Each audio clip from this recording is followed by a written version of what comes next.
What's up, guys? Chris C Manga here. I'm gonna review this chapter of Naruto. It was another. I probably would. You can't necessarily call it setup chapter. It's more of just a motivational speech chapter. Yes, the same shit that we've seen time and time again. Everyone that's basically voicing their opinions of why Naruto is so awesome and why he should be Hokage, and that's basically the chapter in a nutshell. Really and truly, I could really go on and literally rip this chapter apart, but it's not as bad as some people are making it out to be. I mean, there is still some good things in it. We've seen some characters pop up in this chapter that we haven't seen in a long time, so I mean that's a plus. And it's just reconfirming what everyone's fighting for. What the ultimate goal is. Why Naruto is so right to be. It's so right. He's the right choice to be Hokage.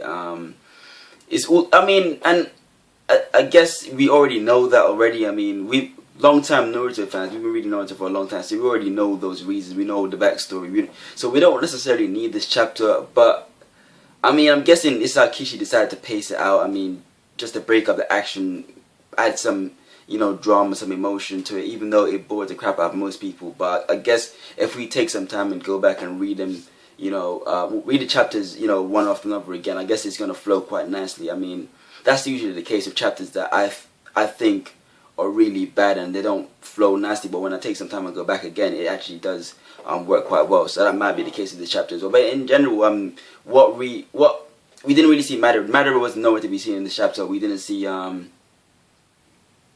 we pretty much saw everyone apart from Madara. We didn't see Orochimaru either, or Soigetsu and Karin, but we saw everyone else. We saw the first or the second. Didn't see the third.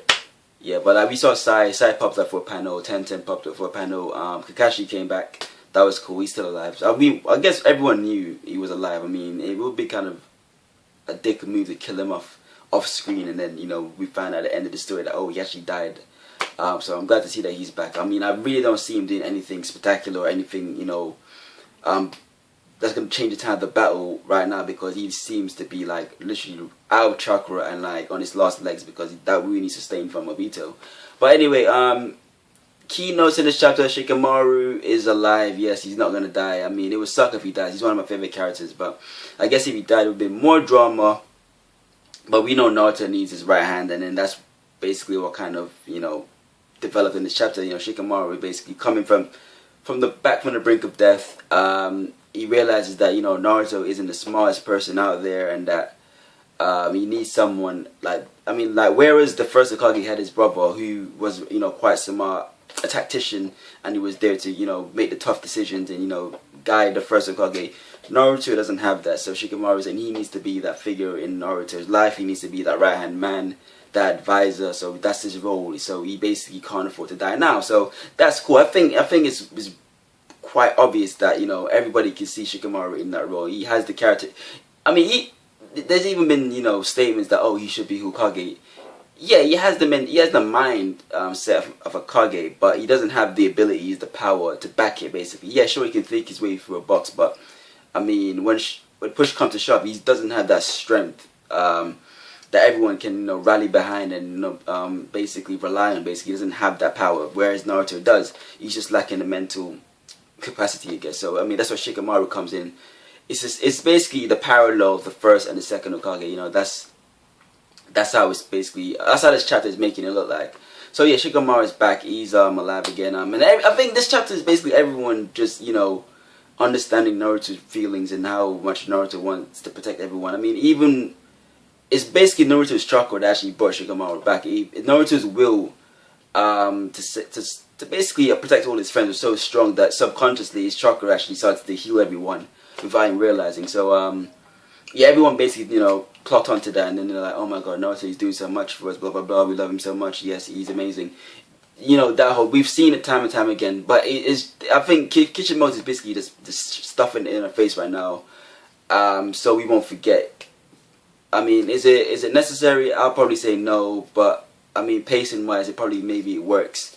So let it slide for now. But yeah, that's what happened. The Kages they came back. They're basically taking charge now. They're basically rallying their, I think, the individual nations. I think, yeah, Tsuchikage is calling the rock ninjas and, you know, mist ninjas and all sorts. I mean, all of them had something to say as well, in regards to Naruto. You know, the Raikage actually said, you know, because you remember that scene where Naruto bowed in front of him and he says, you know, Kages don't bow, basically, you know, they respect strength, and he's saying, you know, maybe it's okay for a Kage to bow, maybe, you know, Naruto, you know, emotions or something that, you know, the Kages need, basically. And then yeah, everyone has something to say about Naruto. You know, Gaara, obviously, with his past experiences with Naruto, he has something to say. The only one that said something completely stupid and unrelated was the Mizukage. What she said, they shouldn't even give her any panel time, because what she said was pointless.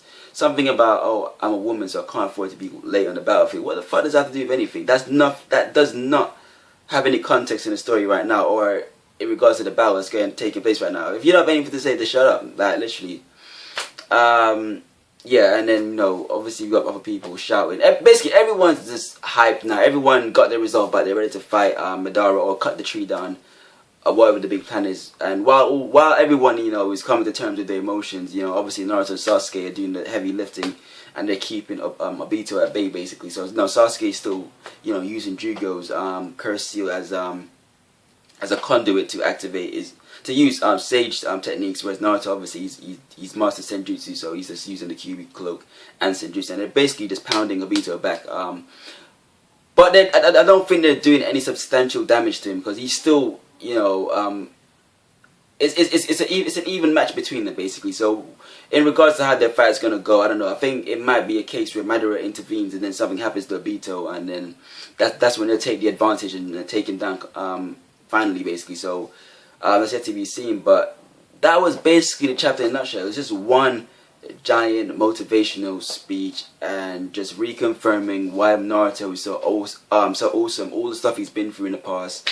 You know, I mean, I can see a lot of people disliking this chapter, but just, you know, take the time to read it and see for what it is, basically. I mean, it's just something to pace the story nicely, and, you know, to constantly, I mean, it's a constant reminder of, you know, what Naruto has went through, and, you know, how everyone's actually starting to realize that, you know, oh, we could have basically been there for him, and he did this by himself for so long, you know, and they won't allow that to happen anymore. So they all want to stay alive now, just to support Naruto and to be his right hand and support him. So it's basically just, you know, the Rookie Nine and the Kages acknowledging Naruto and seeing that, you know, yeah, he's at that level right now, basically. So that's my review of the chapter. I think it was okay. It's nothing special. It was okay. Nothing to get mad over. Next week, hopefully, we get to see you know, how Naruto and Sasuke are going to take on Naruto, because he's literally has like an answer for everything they throw at him right now. So yeah, if you enjoyed the review, you know, please leave a like and stay tuned for more.